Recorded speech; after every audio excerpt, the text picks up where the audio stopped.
Hello जी, अस्सलाम वालेकुम, welcome back to फाता नेशू में। देखिए आप सब ठीक होंगे। सलाम नेपाल, क्या हाल चाल है। तो भाई आज हम रिएक्शन देने वाले हैं नेपाल और चाइना के बीच में जो माउंट एवरेस्ट एक पहाड़ है उसकी कोई हाइट के हवाले से और उसकी ऊंचाई के हवाले से कुछ बातें चल रही है आसपास में। समझ नहीं आ रहा कि क्या कहानी है तो हम रिएक्शन देने वाले NI न्यूज़ की एक वीडियो के ऊपर। तो इसमें ये हम बताएंगे और हम जानेंगे कि क्या कहानी है, हुआ क्या है। तो आइए वीडियो को स्टार्ट करते। उम्मीद है कि आप लोग पसंद आए, अगर पसंद आए तो लाइक शेयर एंड सब्सक्राइब कर सकते हो।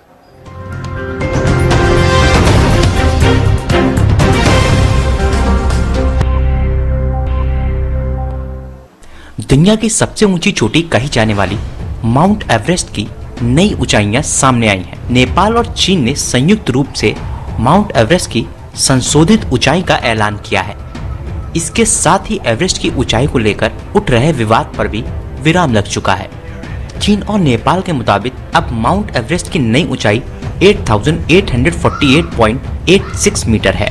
एवरेस्ट की नई ऊंचाई का ऐलान नेपाल के विदेश मंत्री प्रदीप कुमार ग्यावली और चीन के विदेश मंत्री वांग यी ने संयुक्त रूप से किया। अब ऊंचाई में इजाफा कितना हुआ? माउंट एवरेस्ट की संशोधित ऊंचाई के साथ ही अब ये चोटी और ऊंची हो गई है। वर्ष 2005 में जहां माउंट एवरेस्ट की ऊंचाई 8,844.84 मीटर थी, वहीं यह बढ़कर 8,848.86 हो गई है। यानी अब एवरेस्ट पहले की तुलना में 2.8 फीट लंबा है, जो कि दुनिया की सबसे ऊंची चोटी है। अब सवाल है कि ये नई ऊंचाइयां क्यों निकालनी पड़ी और इसको लेकर क्या विवाद था। दरअसल 2015 में नेपाल में आए भूकंप के बाद व्यापक रूप से यह माना जा रहा था कि माउंट एवरेस्ट की ऊंचाई 8,848 मीटर नहीं रही है। यही वजह है कि नेपाल ने तय किया कि दुनिया के सबसे ऊंचे शिखर की ऊंचाई मापने की तैयारी की जाए। नेपाल ने चीन के साथ मिलकर इस काम को अंजाम दिया। चीन ने पिछले दिनों 30 सदस्यीय सर्वेक्षण दल को रवाना किया था। यह चीनी दल माउंट चोमोलुंगमा बेस कैंप से एवरेस्ट पर चढ़ाई के लिए रवाना हुआ था। चीन और नेपाल ने संयुक्त रूप से नई मापी गई ऊंचाई के बाद इसे दुनिया की सबसे ऊंची चोटी घोषित किया है। लोग ये भी जानना चाहते हैं कि माउंट एवरेस्ट की ऊंचाई को मापा कैसे जाता है। ऊंचाई मापने के लिए एवरेस्ट के शिखर पर पहुंचे चीन और नेपाल दल ने ग्लोबल नेविगेशन सैटेलाइट यानी कि स्पेस में घूम रही सैटेलाइट और ग्रेविमीटर की मदद से विश्व की सबसे ऊंची चोटी माउंट एवरेस्ट की ऊंचाई मापी। ग्रेविमीटर एक ऐसा इंस्ट्रूमेंट है जो कि ग्रेविटेशनल एक्सीलरेशन को मेजर करता है। हर एक मास का एक अपना ग्रेविटेशनल पोटेंशियल होता है, जिसके जरिए ही ग्रेविटेशनल फोर्स को मेजर किया जाता है और हाइट निकाली जाती है। अब सवाल ये भी है कि माउंट एवरेस्ट की हाइट क्यों बढ़ रही है। दरअसल सिर्फ माउंट एवरेस्ट नहीं, कई ऐसे पहाड़ हैं जिनकी हाइट लगातार बढ़ती रहती है और इसके बढ़ने का कारण है ग्राउंड प्लेट्स का मूवमेंट।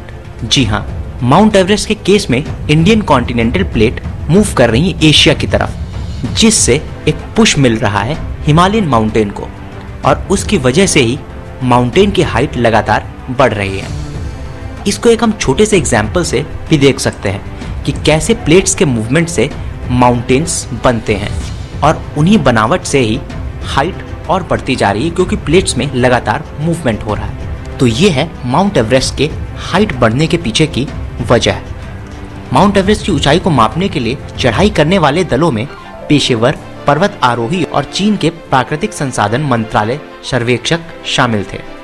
एक और बार आपको बता दें कि चीन के सर्वेक्षण दल ने अब तक 6 बार दुनिया की सबसे ऊंची चोटी की ऊंचाई को मापा है। शुरुआत वर्ष 1949 में स्थापना के साथ हुई थी। तब इस दल की ओर से पहली एवरेस्ट की ऊंचाई मापी गई थी। इसके बाद चीन ने वर्ष 1975 और 2005 में एवरेस्ट की ऊंचाई जारी की थी। वर्ष 1975 में एवरेस्ट की ऊंचाई 8,848.13 मीटर थी और वर्ष 2005 में 8,844.44 मीटर थी। इस डेटा से ही हम देख सकते हैं कि माउंट एवरेस्ट की हाइट लगातार बढ़ती घटती रही है। प्लेट्स के मूवमेंट के बाद दबाव का भी असर होता है। अब 2020 में ये हाइट 8,848.86 मीटर हो गई है। और इस वीडियो को ज़्यादा से ज़्यादा लोगों तक शेयर कीजिए, जिससे ये नॉलेज सब तक पहुँचे। अगर वीडियो अच्छा लगा हो तो इसे लाइक कीजिए, ज़्यादा से ज़्यादा लोगों तक इसे पहुँचाइए और इस चैनल को सब्सक्राइब कीजिए। बेल का आइकन जरूर दबाएं ताकि ऐसी अपडेट्स आपको जल्द से जल्द मिलती रहे। आपकी क्या है इस पर राय, कमेंट बॉक्स में लिखकर हमें जरूर बताएं। धन्यवाद। NI news. कुछ समझ आ गया होगा कि ग्राउंड की जो प्लेट है वो दबती जा रही है, और जिसकी वजह से जो ना ज़्यादातर जो वज़न है वो मतलब ग्राउंड की जो प्लेट से वो दबती जा रही है, जिसकी वजह से वो पहाड़ ऊंचा होता जा रहा है। इसकी मेन वजह जो है ज़लज़ला, भूकंप या अर्थक्वेक है जो 2015 में है। उसकी मेन वजह यही है कि उसकी वजह से वो प्लेट जो है ना हल्की फुल्की आगे पीछे हो गए थे, जिसकी वजह से उसका हाइट जो है थोड़ा सा बड़ा था। बात ये है कि इसको नापने के लिए इन्होंने जैसे कि ऊपर सेटेलाइट वगैरह से और वहाँ से ये भी करते हैं, बट चीज़ क्या है कि भाई बड़ा क्यों, वज़न इसका जो हाइट है वो बड़ा क्यों, हाइट इस तरह बड़ा कि भाई प्लेट्स जो है ना मिलते जा रहे हैं, भूकंप ज़लज़ले आ रहे हैं, तो वो प्लेट जो है ना दबती जा रही है और वो बढ़ता जा रहा है। फिर क्या है कि एक रीज़न और भी है कि अगर वो प्लेट रिलीज़ हुई, जैसे कि दबती जा रही है, वो ऐसे ही दबती जा रही है, अगर वो रिलीज़ हुई तो वो भी भूकंप आएगा। शेयर करूँ, हो सकता है ऐसा भी, क्योंकि रबड़ वाली चीज़ें ऐसी अक्सर हो जाए। आपको कैसे लगी वीडियो माउंट एवरेस्ट के हवाले से और नेपाल और चाइना के हवाले से? ये वीडियो दोनों कंट्रियों ने इनके जो है ना हाइट को इन्होंने नापा है और कि कितनी हाइट है वगैरह। तो दोनों कंट्री के लिए बेस्ट ऑफ लक कि आपने काम अच्छा किया। अगर वीडियो अच्छी लगी तो लाइक शेयर सब्सक्राइब कर सकते हैं, एंड और के लिंक डिस्क्रिप्शन में, तो चेक इट आउट कर सकते हैं।